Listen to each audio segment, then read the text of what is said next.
For this hackathon project, I decided to work on SikaChain. SikaChain is a blockchain platform for ICP. In general, it is just a comprehensive mobile money platform which is built on the Internet Computer Protocol and enables users to send and receive money using phone numbers with USSD functionality for feature phone users. The way SikaChain is built is quite interesting. Since the ISO canisters on ICP do not allow for external calls from outside of the ICP network, I asked myself, how am I going to connect these canisters with the USSD gateway due to this limitation? The idea that came to mind was having a middleware between them which will communicate between the USSD, which will serve as some sort of front end, and the canisters, which are a sort of backend.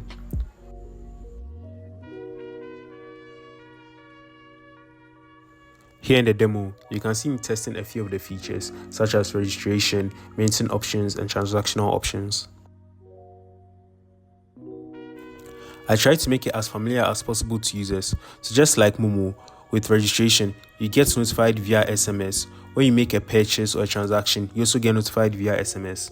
And we also have a feature to get all your transaction history and also communicate with our chatbot. So the chatbot works by taking all your transactional history and analyzing it, and also giving you personalized feedback, weekly feedbacks on what you can do. You can also communicate with this chatbot like you would with any other LLM.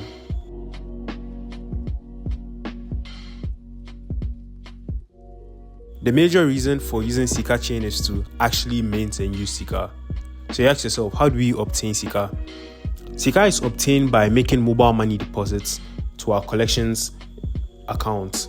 However, I was unable to obtain a license to get an actual collections and disbursements account from MTN. So currently the workaround is through SMS forwarding on an account. So right now, users send mobile money to a particular number with their phone number as a reference ID. Now that is sent over to my backend through a webhook. Now all that message is encoded and sent to the person's phone number. That is the reason why we require them to use their phone number as a reference ID. Now they get that transactional coupon in their SMS. Then they copy it, go back to the USSD and put it inside. Then it gets decoded and the amount is now minted as Sika. So right now on chain, 1 CD is equivalent to 1,000 Sika.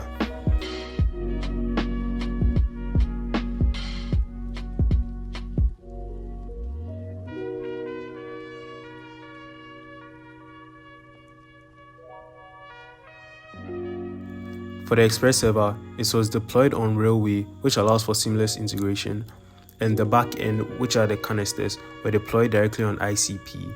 So now we call the canisters which are on ICP via the Rails, the Express server on Rails, which now feeds it back into the USSD.